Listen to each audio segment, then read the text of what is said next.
Bayangkan Anda menemukan teknologi medis paling revolusioner abad ini. Ya, kayak, sebuah perawatan yang benar-benar bisa nyembuhin trauma mendalam gitu. Hmm, luar biasa pastinya. Iya kan? Tapi masalahnya, orang yang mengesahkan undang-undangnya, dia bahkan nggak bisa ngeja nama obat itu sama sekali. Oh wow. Terus di saat yang sama, dia sengaja pakai momen penandatanganan itu buat, ngalihin perhatian dunia dari ancaman perang nuklir yang dia mulai sendiri. Terdengar kayak naskah film fiksi ilmiah yang jelek banget ya.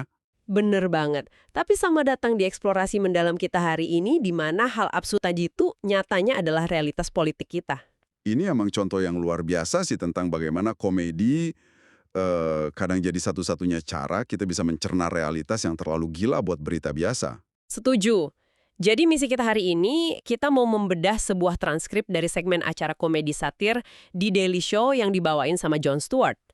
Fokusnya kemana tuh? Fokus utamanya itu mendekonstruksi strategi kebijakan Trump yang diklaim sebagai seni bernegosiasi dalam 10 langkah. Tapi, nah ini penting, sebelum kita masuk lebih jauh, saya mau negasin satu hal ke Anda yang lagi dengerin. Silakan. Karena sumber kita ini The Daily Show, materinya tuh jelas komedi satir dari sudut pandang sayap kiri yang menargetkan tokoh sayap kanan. Peran kami di sini murni sebagai pemandu Anda aja. Betul. Kita nggak lagi memihak, mendukung, atau menyerang pandangan politik siapapun di sini. Sama sekali enggak. Tujuan kita murni ngurai anatomi narasi dan fakta-fakta yang disajiin di materi sumber secara objektif.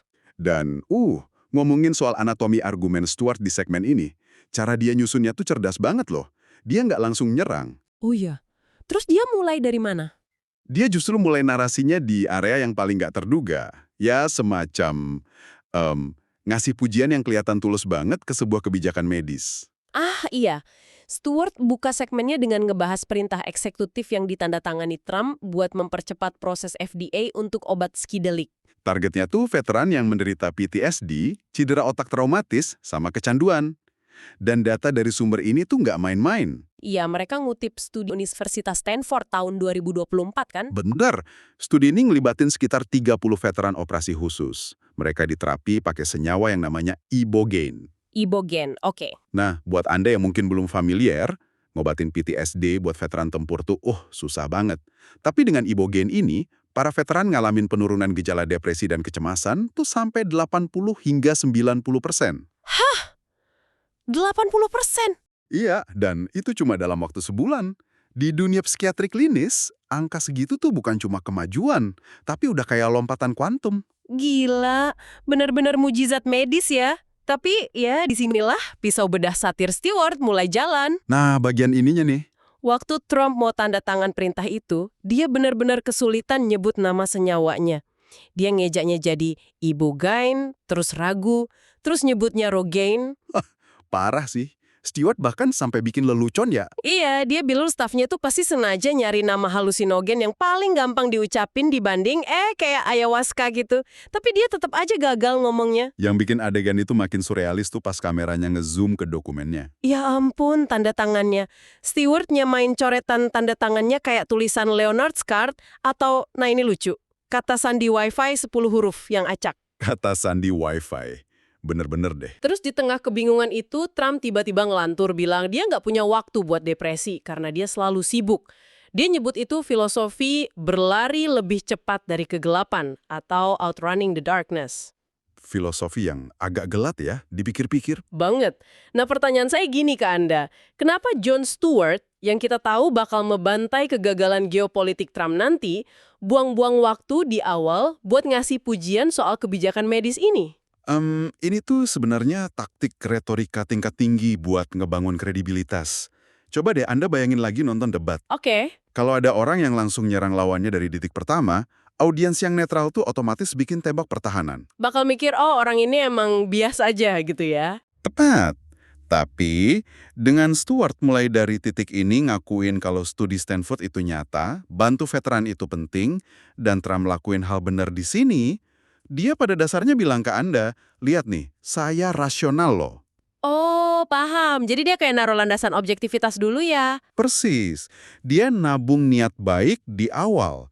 Jadi pas nanti dia ngejatuhin kritik geopolitik yang brutal, kritiknya nggak kerasa kayak serangan buta. Masuk akal banget. Ibarat ngajak kita masuk lewat pintu depan yang ramah, terus tiba-tiba dijatuhin ke ruang bawah tanah. Nah itu, karena setelah urusan veteran ini, narasinya langsung lompat ke klaim kemenangan dimensi kelima. Dari euforia medis ke euforia pasar saham nih, tiba-tiba sumber kita menunjukin Trump ngumumin kemenangan total atas Iran. Dan perhatiin deh reaksi pasar globalnya, instan banget. Ini yang bikin saya bingung. Segmen itu nunjukin indeks S&P 500 dan Nasdaq langsung mecahin rekor tertinggi baru di hari yang sama.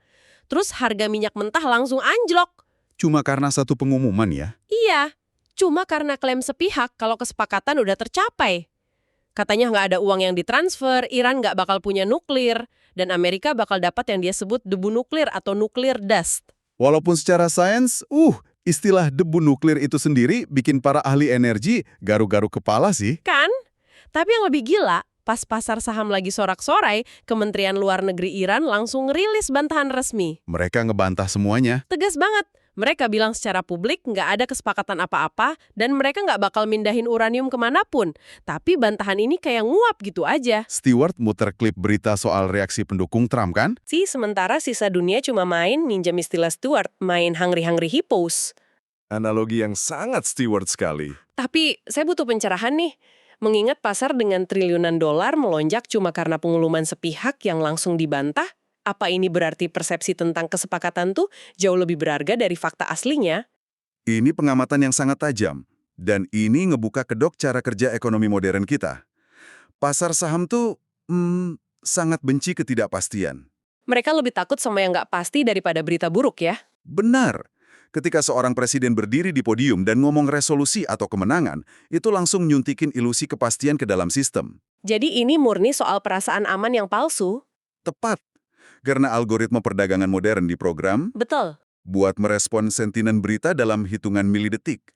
Mereka bereaksi jauh sebelum analis manusia bisa verifikasi ke Timur Tengah. Gila, harga minyak anjlok cuma karena kata perang dihapus dari skenario sesaat. Iya, di era ini, retorika dari pemimpin itu sendiri udah jadi senjata.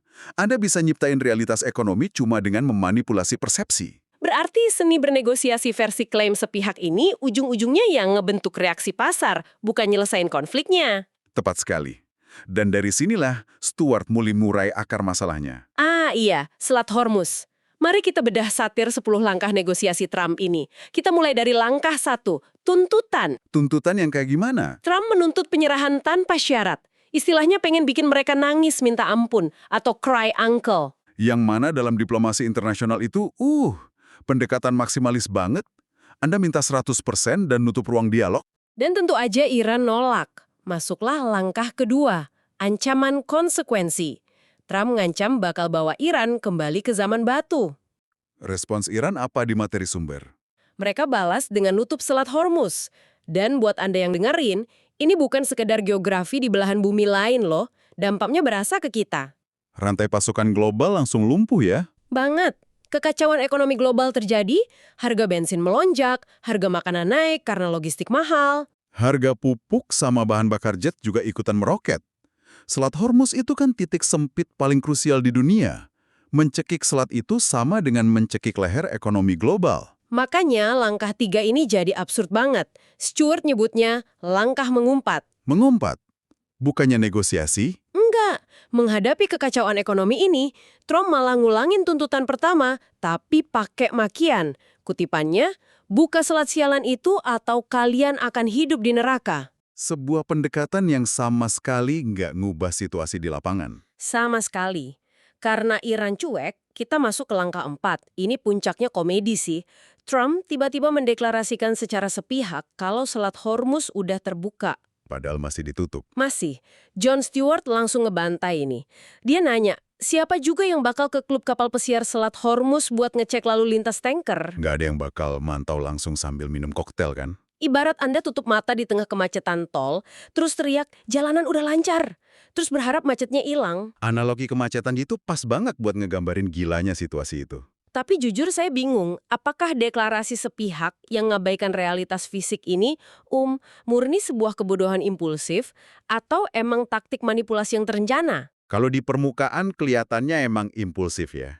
Tapi yang ditunjukin Stewart di sini nyentuh konsep ambiguitas di era pasca kebenaran. Maksudnya gimana tuh? Kita bisa nyebutnya weaponized confusion atau kebingungan yang dijadikan senjata. Dalam negosiasi klasik, bohong soal fakta fisik yang jelas-jelas kelihatan itu bakal ngancurin reputasi Anda. Ya, bunuh diri politik kan? Tapi dalam catur 5 dimensi ini, tujuannya bukan meyakinkan orang kalau Anda benar. Tujuannya adalah mendominasi siklus berita. Hah? Mendominasi dengan narasi yang bingung. Iya, ketika Anda deklarasi selat terbuka padahal tertutup, Anda maksa media dan musuh buat ngabisin 48 jam ke depan cuma untuk ngebuktiin Anda salah. Oh wow, jadi mereka sibuk nyari citra satelit gitu? Bener. Dan pas mereka berhasil ngebuktiin Anda bohong, Anda udah bikin klaim baru yang lebih gila. Musuh dipaksa main bertahan terus. Gila, nguras energi banget ya. Dan itu persis yang terjadi di langkah 5. Karena sepintar apapun Anda nipu, Anda nggak bisa ngakalin hukum ekonomi. Orang sadar selat masih ketutup karena harga bensin nggak turun-turun kan? Tepat. Fakta mulai nembus ilusi. Terus Trump putar balik. Karena sadar selat masih ditutup Iran, dia ganti narasi. Angkatan Laut AS yang bahkan memblokade kapal keluar masuk. Ini lucu banget. Stewart ngasih punchline telak. Katanya ini kayak orang yang sadar mau diputusin pacarnya, terus buru-buru teriak, kamu nggak bisa mutusin aku, karena aku yang mutusin kamu. Itu taktik psikologis klasik banget buat ngerebut balik ilusi kendali. Kalau kenyataan nampar Anda pakai krisis, Anda harus ngebingkai ulang narasinya seolah-olah Anda yang ngedesain krisis itu dari awal. Manipulasi kendali ini makin absurd di langkah 6, 7, dan 8. Semuanya tentang rencana rahasia. Awalnya dia ngaku punya rencana rahasia yang nggak bakal dikasih tahu ke siapapun. Masuk akal sih. Di militer kan elemen kejutan itu penting. Harusnya gitu. Tapi di langkah 8, Trump malah nelepon pembaca berita, Bret Baier dari Fox News, dan ngebocorin rencana itu ke seluruh dunia. Di televisi nasional, Iya, dia bilang kalau Iran nggak tanda tangan, seluruh negaranya bakal diledakkan.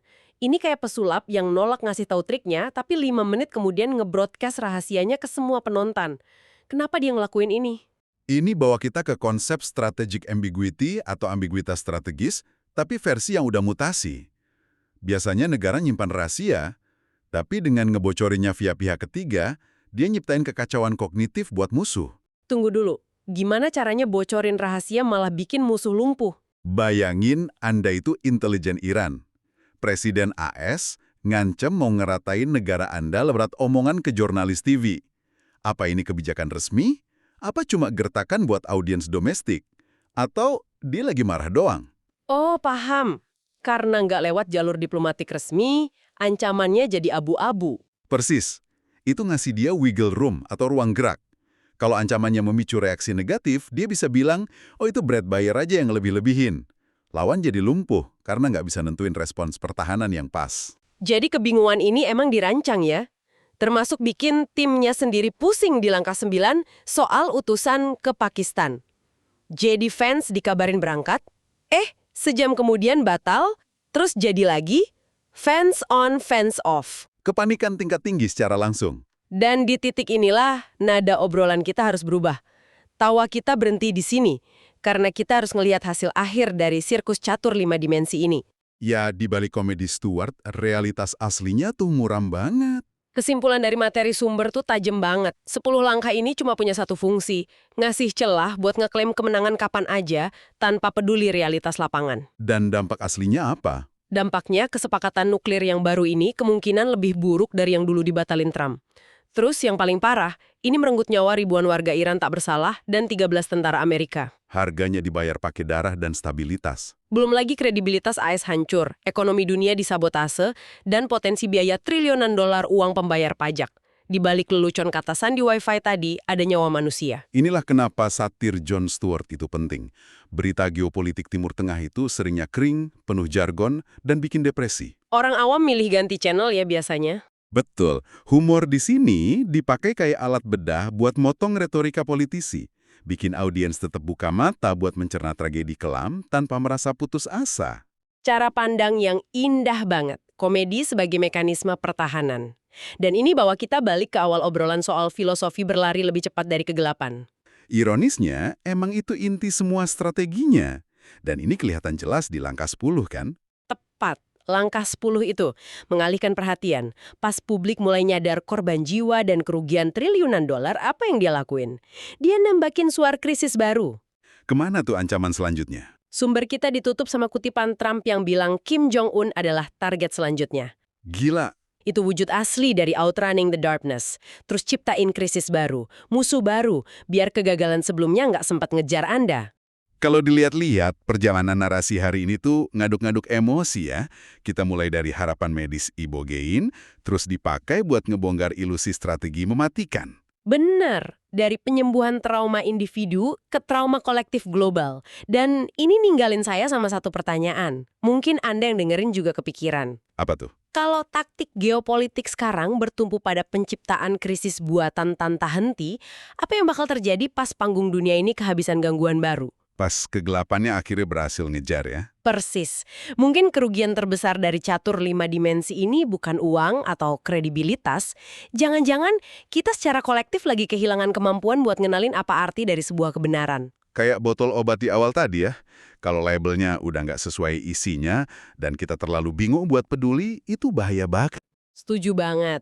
Makanya kita butuh selalu kritis. Terima kasih buat Anda yang udah nemenin kita membedah materi luar biasa ini. Semoga obrolan ini ngasih sudut pandang baru biar Anda nggak gampang kejebak ilusi tajuk berita. Sampai jumpa di eksplorasi kita selanjutnya.